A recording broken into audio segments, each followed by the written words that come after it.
جمع ہو جاتا تھا۔ تو شیطان کو یہ برداشت نہ ہوا کہ لوگ حضرت داؤد علیہ السلام کے بعد جمع ہو کر کے زبور سنے، تو اس نے دوسری محفل سجائی گانے بازوں کی۔ تو پھر کچھ لوگ جو گانا باجا سننے والے تھے وہ ادھر جانے لگے۔ پتہ کیا چلا؟ سب سے پہلے گانا اگر کسی نے گایا ہے تو شیطان نے گایا ہے، اور سب سے پہلے گانوں کی اگر محفل کسی نے سجائی ہے تو شیطان نے سجائی ہے۔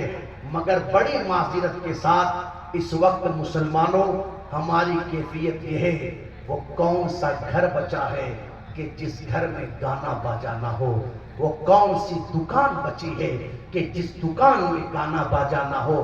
وہ کون سی کار اور وہ کون سا رکشہ بچا ہے کہ جس میں گانا باجا نہ ہو؟ اور وہ کون سا موبائل بچا ہے کہ جس میں گانا باجا نہ ہو؟ صبح بندہ کمانے کے لیے جاتا ہے رکشہ لے کر، اللہ اکبر، رکشہ اسٹارٹ بعد میں کرتا ہے، گانا پہلے بجاتا ہے، اور جب شام کو رکشہ لے کر کے واپس گھر آتا ہے تو خود تو گھر بعد میں پہنچتا ہے، اور اس کے رکشے سے گانے باجے کی آواز گھر میں پہلے پہنچتی ہے۔ پورے دن گانا سنتا رہا اور گانا گاتا رہا، اس کو پتہ ہی نہیں۔ میرے آقا علیہ الصلوۃ والسلام نے ارشاد فرمایا، جہاں سے گانے کی آواز بلند ہوتی ہے وہاں پر خدا کی لعنت برستی ہے۔ صبح سے شام تک ادھر ادھر دوڑتا رہا، بھاگتا رہا، شام کو تو جتنا روپیہ کما کر کے نہیں لایا اس سے کئی زیادہ تو اللہ کی لعنتیں سمیٹ کر کے لایا ہے۔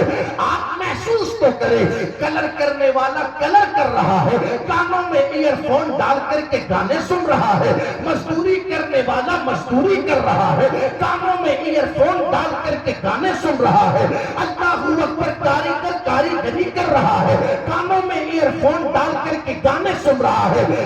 شام کو کتنا پیسہ کما کر کے نہیں آتا ہے بندہ، اس سے کئی زیادہ رب رسول کی لعنتیں سمیٹ کر کے لاتا ہے، اور پھر کہتا ہے مولانا روزی میں برکت نہیں ہوتی، کمائی میں برکت نہیں ہوتی۔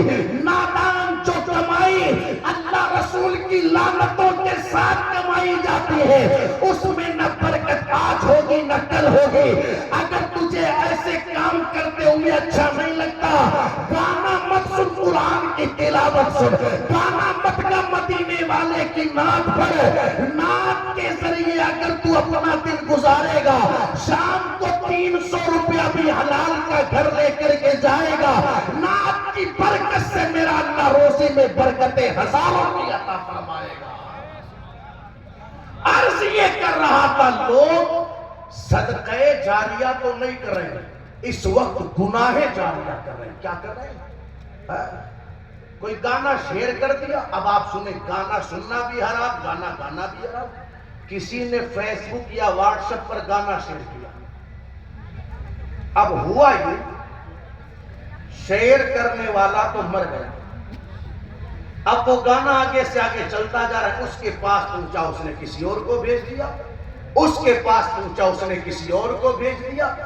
جتنے سن رہے ہیں گا رہے ہیں یہ تو گناہ میں پڑ ہی رہے ہیں، مگر جس نے سب سے پہلے گانے کو شیئر کیا ان ساروں کے برابر گناہ اس کو مل رہا ہے۔ اور ایک بیماری اور چلی، باپ کا انتقال ہو گیا، ماں کا انتقال ہو گیا تو 2-3 دن گزرنے کے بعد بیٹے کو ماں باپ کی یاد آئی، اچھی بات ہے، آنی بھی چاہیے، تو اب یاد آئی تو اس یاد کا اظہار کیسے کیا؟ دیکھیں آپ، وہ اسٹیٹس پر باپ کی فوٹو لگائی اور ساتھ میں دکھ بھرا گانا لگا دیا، پاپا آپ کی یاد آ رہی ہے، ماں ارے یاد آ رہی ہے تو گانے لگانے سے کام تھوڑی ہوگا۔ اگر تجھے واقعی میں ماں باپ سے محبت ہے تو اسٹیٹسوں پر گانے مت لگا، پہنچ قبرستان اور جا کر کے بیٹھ ماں باپ کی قبر کے قریب اور پڑھ سورہ یاسین، سورہ ملک، تاکہ قرآن کی تلاوت کی برکت سے اللہ ماں باپ کی قبر سے عذاب کو دور فرما کر انہیں جنت کا پروانہ۔ نعرہ تکبیر، نعرہ رسالت، فیضان اولیاء کرام حضرت علامہ مولانا اسلم ربانی صاحب قبلہ، نعرہ تکبیر، نعرہ رسالت۔ صدقہ جاریہ کرے،